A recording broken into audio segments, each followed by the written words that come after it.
impact of the situation here in Khartoum on Darfur. But again, Darfur has about the size of France. UNITAMS has about 30 personnel there, so I cannot really cover the area and tell you exactly what is going on, given again the lack of phone connections, internet connections, and other reliable information. The one sort of slightly reassuring fact which we witnessed today was that the Permanent Ceasefire Committee for Darfur, which is chaired by UNITAMS, by my mission, did meet today with the representatives of the armed forces, the regular armed forces, and the representatives of the so-called peace partners or the signatories to the Juba Peace Agreement. And of course, it is our interest to maintain business as usual in that ceasefire committee in order to stabilize or continue to stabilize the situation in Darfur to the extent that this is possible by maintaining such an institution. We have also seen from other parts of the country, like from the east, where we did have a mission in the last couple of days to help mediate between the tribal leader there and the government, who wanted the port to be opened, that the local security committee is doing their work and escorting both UN personnel as well as ministers who, according to General Burhan's statement, are no longer ministers, to escorting them back to Khartoum. Our own staff, it's a very, very limited mission, a very small mission that we have here, UNITAMS. We have, for today, approximately 130 staff, altogether UN staff in the country. That includes the country team, is in the low number of, in the low 4-digit number. Thank you. We'll take one more question from the screen, then we'll go back to the room for a few last questions. Margaret Bashir, Voice of America. Maggie?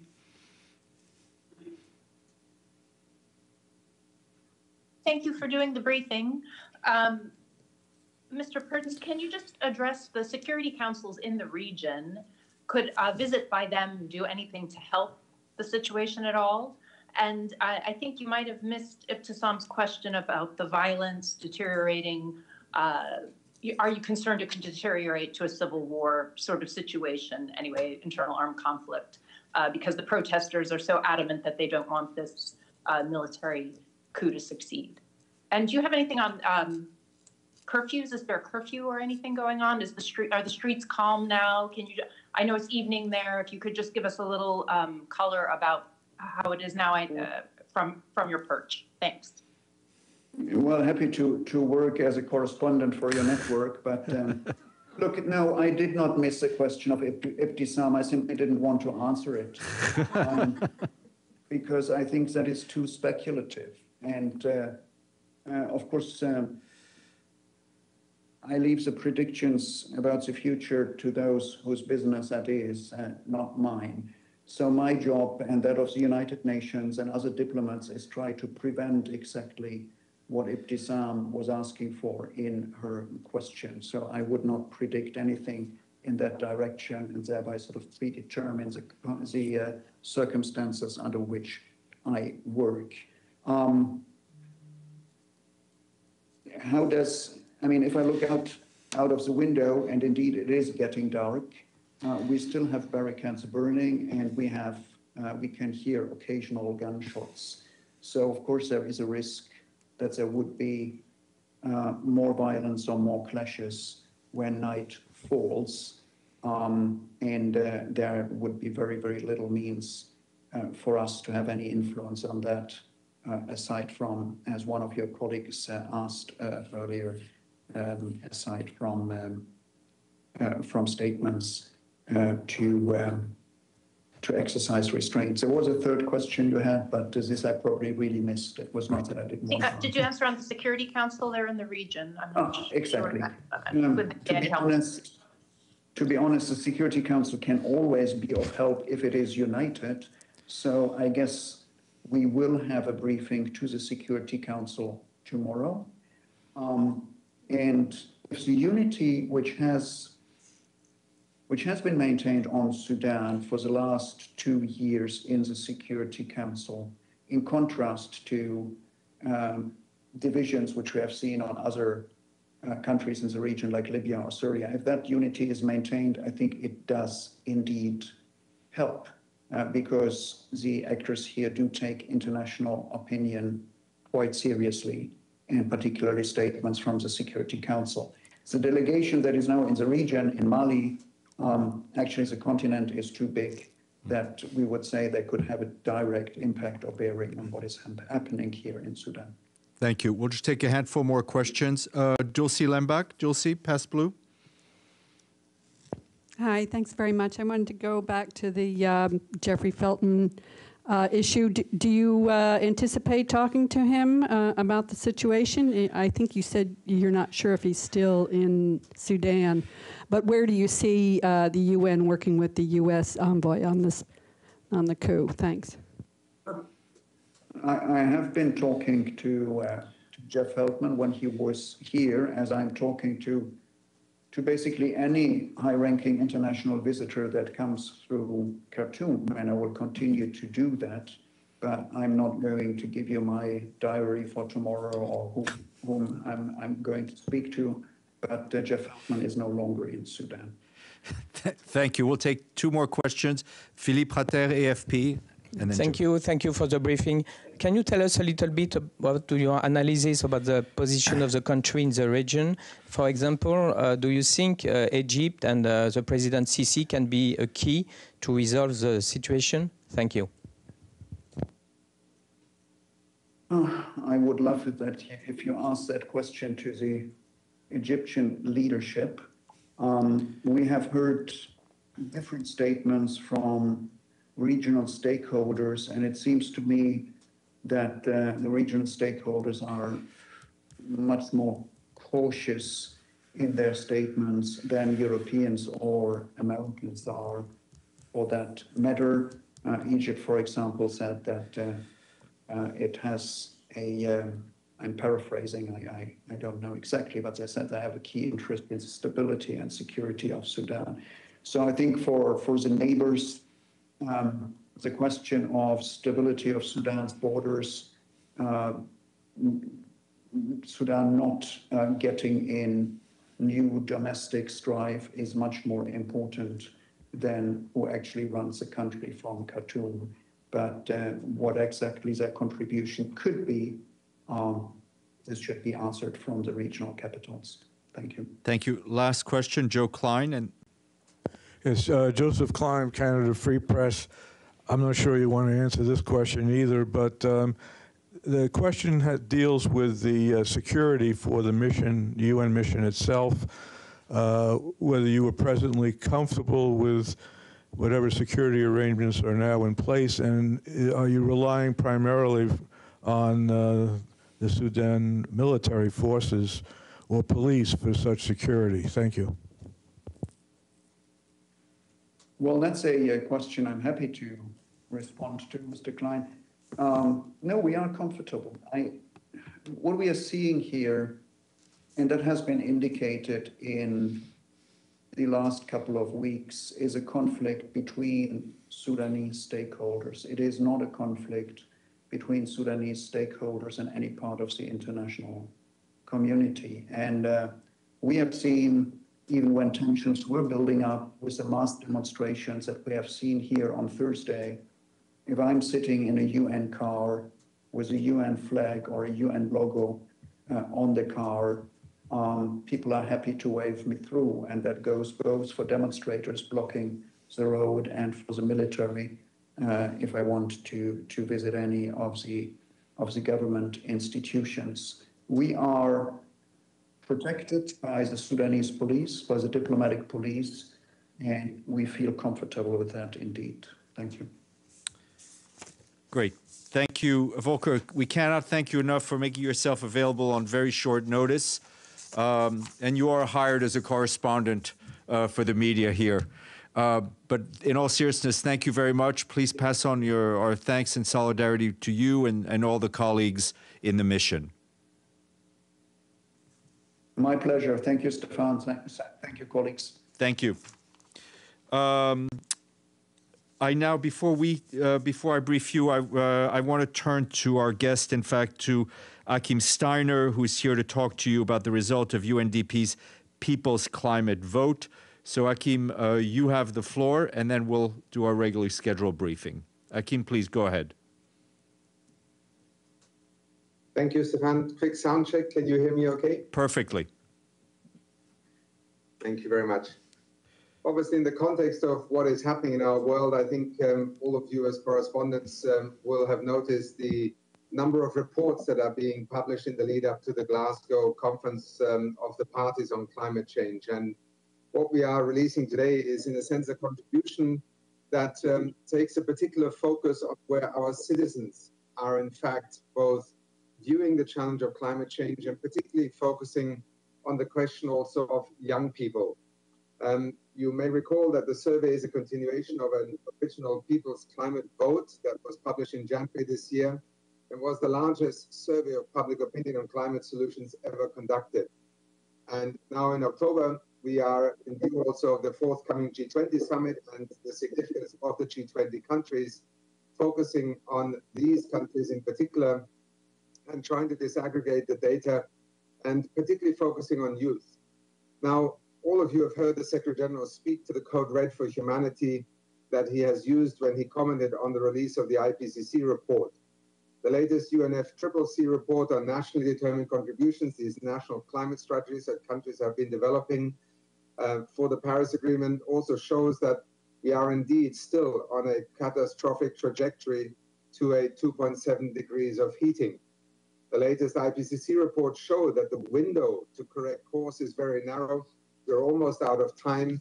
And it is particularly amongst the younger generation that basically skepticism about commitments is turning into frustration and anger. Indeed, actually this morning, as I returned into New York City, I found myself by coincidence caught in a major traffic jam because apparently there was a major protest both on the Western Highway of Manhattan and the FDR on climate change and blocking traffic. I think we have seen across the world young people increasingly questioning the seriousness with which we are tackling climate change. So our poll is in part an attempt to try and understand better where do young people in particular, and in this press release today, young people in the G20 view what is happening and how they can relate to it. Now, as you also know, much of what we will hear and have heard over the last few weeks and will hear in the next few weeks and in Glasgow will obviously feed that frustration because clearly we are not acting either fast enough nor acting collectively sufficiently in unison. But it is also important to remember and also to look at some of the empirical facts that are important. The Paris Agreement has designed into it a ratcheting up mechanism. It is now in Glasgow that countries have been requested to come with their NDCs, these nationally determined contributions, and deliver more ambition. This is the only way that the reality can catch up with the science, and the Paris Agreement designed that into it. As of a couple of days ago, 143 NDCs have actually been submitted, and this is a good sign. It is the majority of the world's nations. And hidden behind the aggregate and average data lie many extraordinarily bold commitments by individual countries to raise their level of ambition, often led by some of the countries that are most threatened with their future in a world of growing climate change threats. We have also seen civil society being engaged as never before, and particularly the young, and that is why we believe it is a genuine effort to bring to this public debate the views of young people. They cannot often vote yet because they're not of voting age. They are not asked, and they have often a sense that they have no means by which to express themselves or the fora. And therefore, as we look to the summit that the G20 will organize, we believe it is important to bring some more understanding of where the youth in these individual countries stand. UNDP and the University of Oxford published the results today of this climate vote, this People's Climate Vote, and I want to turn to Cassie Flynn, who has been leading that effort within UNDP, just to give you a couple of the major findings and highlights. Cassie, over to you. Thank you so much, Administrator Steiner. It's a pleasure to be here. And To build on what the administrator was saying, I would just want to give a few headlines of what we've seen with this deep dive into how are young people considering the climate crisis and how do they want their governments to solve it? Because those are the two questions that we asked. Do you think climate change is a global emergency? And how do you want your government to solve it? And we gave a series of suggestions, options that they could choose from between cutting emissions, adapting, and then also being able to engage in financial aspects of the economy when it comes to the climate crisis. And the signals were very clear. 70% of young people under the age of 18 consider the climate crisis a global emergency. They want it solved now. They want their leaders to not hesitate. They do not want any delays. And then when we asked, well, what are the policies you want to see your governments enact? Really, 5 policies rose to the surface. And they are conserving forests and nature, clean energy, climate-friendly farming, more electric cars and buses and more access to bicycles, and then green jobs and more investment in green businesses. And so from even these top 5, you can see a real diversity and a real holistic nature of how young people are thinking about the climate crisis, that it's just not one silver bullet, that it is many, many different things that have to come together. We also saw this really play out across a number of countries where you see some of these issues being often in the news. So, for example, in Brazil, we saw very high support for protecting forests from young people. 69% of young people want to protect the forests in Brazil. In the United States, 74% of young people said they want more clean energy. This is something that they see as a key priority for their future. Likewise, in Australia, 81% of young people said they want more access to clean energy. And in Russia, protecting forests came out at 69%. And so you can see here that young people are starting to engage. They are seeing the climate crisis in real time. They're seeing how it's going to affect their lives and their livelihoods in the years and decades to come. And they're being quite specific now about what they want governments to do in order to solve this crisis. So thank you so much. And Administrator, back over to you. Let me just end by saying what happens in the next few weeks is obviously not the end of the story, but what we see particularly coming out of the G20 is fundamental to also putting into value, or to use the French expression, mise en valeur, the efforts of all the others around the world. As you know, the G20 account for close to 75% of emissions, 80% of the GDP in the world, and 90% of vehicle sales. So when we are discussing major shifts in technology, mobility, what happens in the G20 matters. And even as of today, some G20 countries have not yet submitted their NDCs. And I end by simply saying to all political leaders around the world, these are the voices of the voters of not in 10 years' time, but literally in 1 or 2 or 3 years' time. These are the consumers of tomorrow. These are also the people who will shape either a joint effort on climate change in our societies, or they will increasingly resort to a frustration agenda, going onto the streets in protest and essentially disengaging from the political process. So this is an important moment, and again, an important reminder to the G20 that their leadership matters not only within their own countries, but in fact to the whole global effort on climate change. Stefan, back to you. Thank you very much. We'll now take some questions. Joe Klein, Canada Free Press. Yes, thank you, sir. My question really relates to the recent accreditation of the UNDP by the Green Climate Fund, and the fact that the UNDP is the GCF's biggest implementing partner.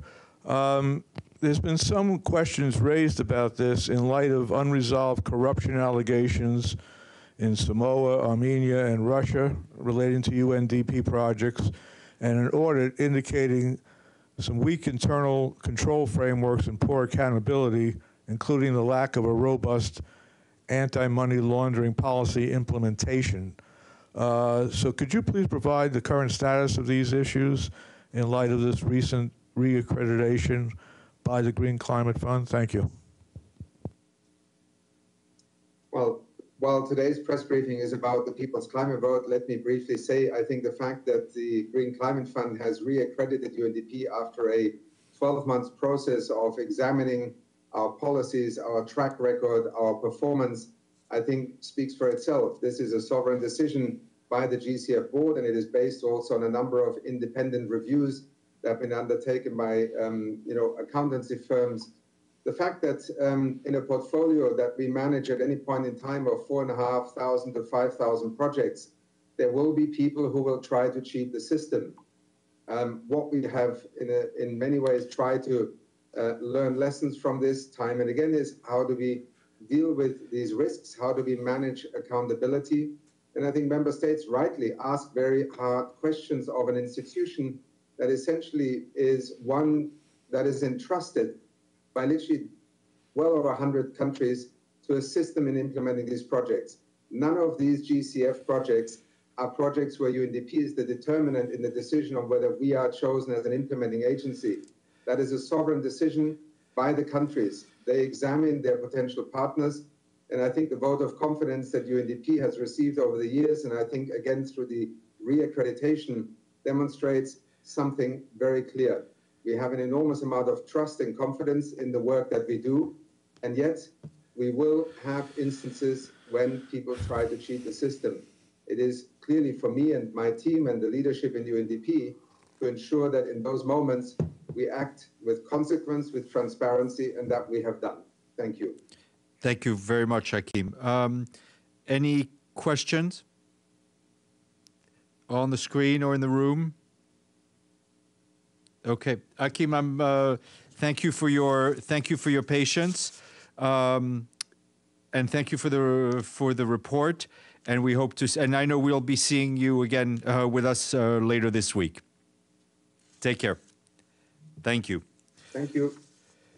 Okay, let's go on to our scheduled briefing. Turning to Ethiopia, I can tell you that we remain extremely concerned about the continued escalation of hostilities in the northern part of the country, including new airstrikes over the weekend in Tigray. Yesterday, 2 airstrikes were reported on a textile factory in Adwa town, that's in the central zone of Tigray, and in Tsibri, a town in the northwestern zone of Tigray. According to reports, 3 civilians were injured in the airstrikes in the town of Tsibri. Our colleagues on the ground are verifying the details of the airstrike and the impact on civilians. Fighting has also reportedly continued in multiple locations in Amhara, leading to the displacements of thousands of people. We continue to remind all of the parties involved in this conflict of their obligations under international humanitarian law to protect civilians and civilian infrastructure.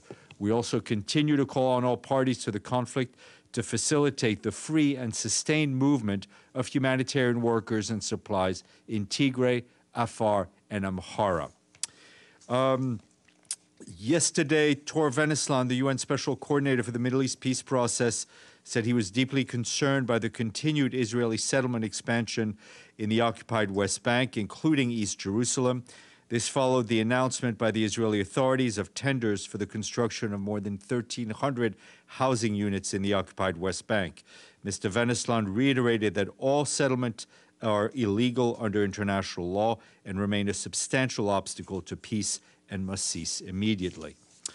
A quick note on the DSG on travel by senior officials.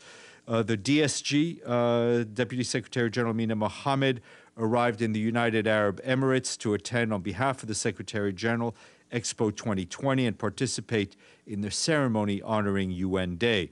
She also met with senior government officials and the UN country team. On Sunday, the Deputy Secretary General traveled to Saudi Arabia to participate on behalf of the Secretary General in the inaugural launch of the Middle East Green Initiative, which happened today in Riyadh. During her time in Saudi Arabia, the Deputy Secretary General would meet with senior government officials, UN officials, and the leadership of the Islamic Development Bank. She'll be heading back to New York tomorrow. And just as you know, Rosemary DiCarlo was last week in Libya and also in Tunisia. In Tunis, Ms. Di Carlo met with the Tunisian Foreign Minister, Gerandi, as well as the resident coordinator and members of the UN country team. Discussions with authorities focused on regional developments and the situation in the country. During her meeting with the foreign minister, Ms. Di Carlo expressed support for the people of Tunisia and the consolidation of democracy in the country, and reiterated the UN's readiness to offer support for an inclusive dialogue process. She further commended the role of Tunisia as a non-permanent member of the Security Council. Moving on to Afghanistan, the Food and Agriculture Organization today and the World Food Program today warned that more than half of the population of Afghanistan, that's a record 22.8 million people, will face acute food insecurity starting in November. According to the latest Integrated Food Security Phase Classification Report, the combined impacts of drought, conflict, COVID-19, and the economic crisis have severely impacted lives, livelihoods, and people's access to food. The report reflects a 37% increase in the number of Afghans facing acute hunger since the last assessment was issued in April of this year. Among those at risk are 3.2 million children under the age of 5 who are expected to suffer from acute malnutrition by the end of this year. This is just a further reminder of the need for donors to transform pledges into cash so we can fund our humanitarian activities throughout Afghanistan. Turning to Haiti, where humanitarian colleagues are telling us that lives are likely to be lost if fuel supplies do not reach hospitals immediately. Roadblocks are preventing the delivery of fuel, creating obstacles to the provision of essential services, and also preventing access to humanitarian workers. Hospitals and medical centers are hit especially hard. In Port-au-Prince, as well as other cities, hospitals are reporting extremely low fuel reserves needed to power generators that keep services going. In 2 of the capital's major hospitals, pediatric services for 300 children, maternal health care for 45 women, and critical care for 70 other patients will be interrupted if supplies are not received tomorrow. We are calling on all those who have an influence over the current situation to ensure that fuel supplies can be delivered to hospitals and that humanitarian access to earthquake-impacted victims in the Southwest is not further disrupted. This morning, the Secretary General spoke in a video message to the event marking the 25th anniversary of the UN Trust Fund to End Violence Against Women. He said that for 25 years, the Trust Fund has played an important role in the only global grant-making mechanism exclusively dedicated to eradicating violence against women. He congratulated the fund for its record of support of over 600 initiatives led by civil society in 140 countries and territories. We heard a bit about climate from Mr. Steiner, and I can tell you that tomorrow the Secretary General will be here in this room at 9:15 to launch the UN Environment Programme's Emissions Gap Report. He will be joined virtually by the Executive Director of UNEP, Inger Anderson. And today, the World Meteorological Organization released its greenhouse gas bulletin, which says that abundance of greenhouse gases in the atmosphere once again reached a new record last year, with the annual rate of increase above the 2011-2020 average. The report says the economic slowdown from the pandemic did not have any discernible impact on the atmospheric levels of greenhouse gases and their growth rates, although there was a temporary decline in new emissions. And the UN Framework Convention for Climate Change today published an update of the synthesis countries nationally determined published a synthesis of countries' nationally determined contributions.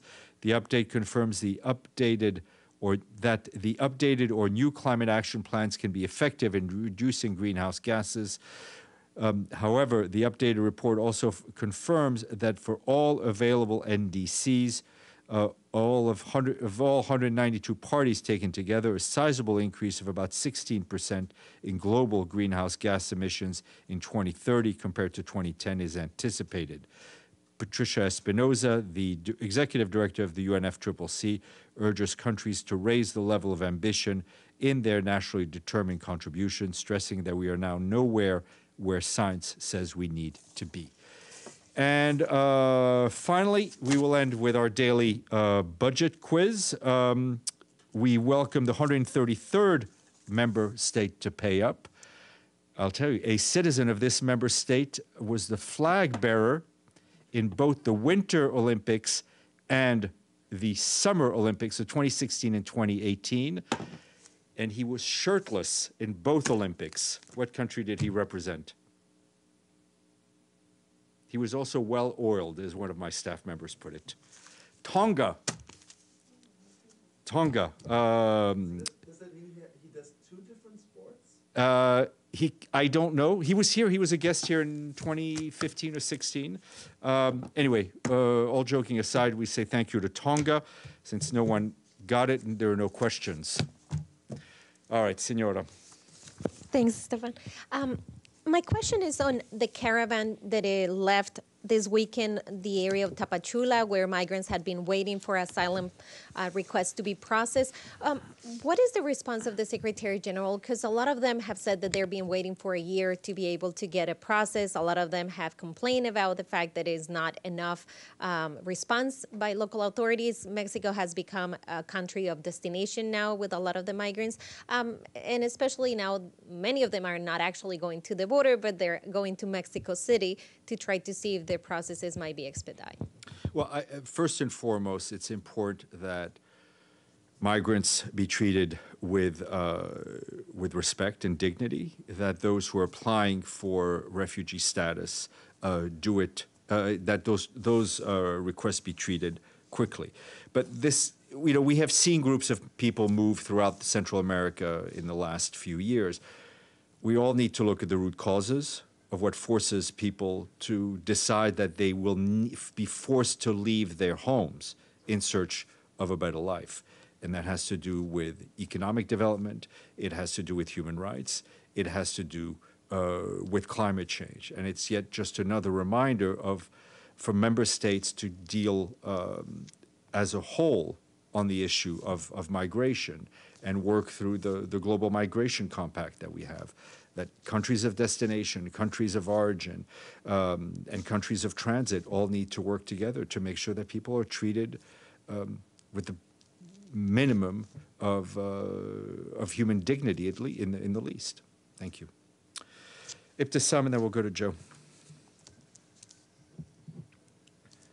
Steph, I have a couple of questions about Palestine and Israel. Mm-hmm. So the first one, the Israeli government designated one of the oldest Palestinian human rights organizations, Al-Haq, as a terrorist organization. Just as a reminder, probably you know that Al-Haq and B'Tselem have won several international awards, including in 2018 a joint reception of the French Republic Human Rights. Al-Haq is not the only. There are 6 Palestinian civil society organizations that were designated as terrorist organizations, including organizations that work on not only human rights, but women's rights, farmers, etc. So do you have any comments? Yes, I think you may have seen, but Lynn Hastings, the humanitarian coordinator for the humanitarian coordinator based in Jerusalem, issued a statement expressing her concern about this. I think it's our office in Jerusalem, in addressing the issue, continues to engage with the Israeli authorities and the concerned parties. I think the Secretary General has repeatedly expressed concern about the shrinking space for civil society in many places around the world, including in Israel and the occupied Palestinian territory. A follow-up on the statement you read regarding settlements and the issuing or the process now of issuing more than 1,355 units. In a statement, the the head of the Human Rights Watch described this as a war crime under Article 49 of 4th Geneva Convention. Do you agree with that? And do you have more to say than just expressing concern about this announcement? I mean, I'm not going to comment on what Human Rights Watch said, but I will tell you that we have repeatedly, over and over again, expressed our concern, both publicly and privately in discussions with Israeli authorities about the continuing constructions of settlements in the occupied Palestinian territory. Sorry, just a follow-up. I mean, do you believe that this is enough? Do you believe that, as a matter of fact, the Israeli government is not really caring about concern, whether for the UN or other, as long as there's no The Israeli steps. government has taken decisions. We have expressed our opinion on those decisions, but we are not alone. Others have. The Security Council resolutions are also clear on that. I think it is one of these issues where it's important that everyone in the international community speak with one voice. Mr. Klein. Yes, first a logistical question.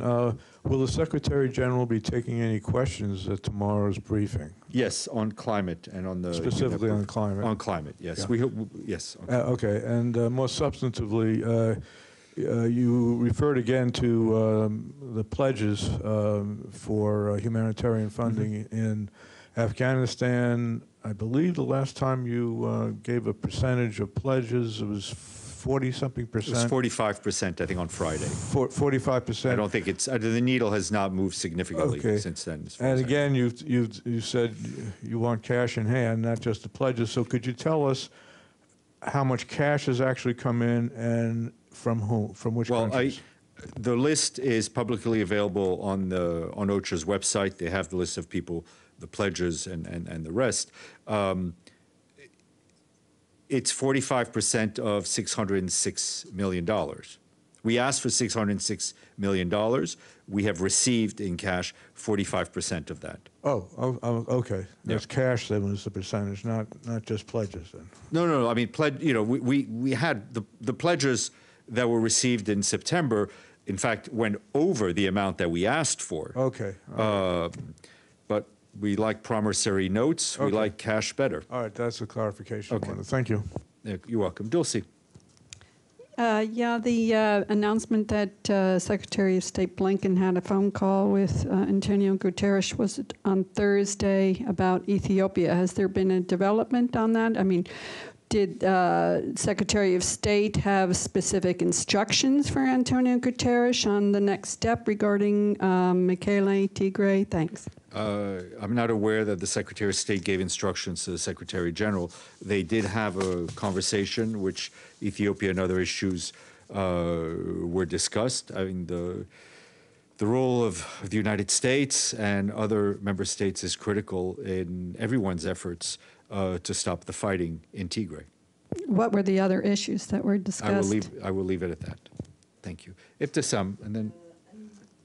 Any updates on humanitarian flights to the Tigray and other regions in northern Ethiopia?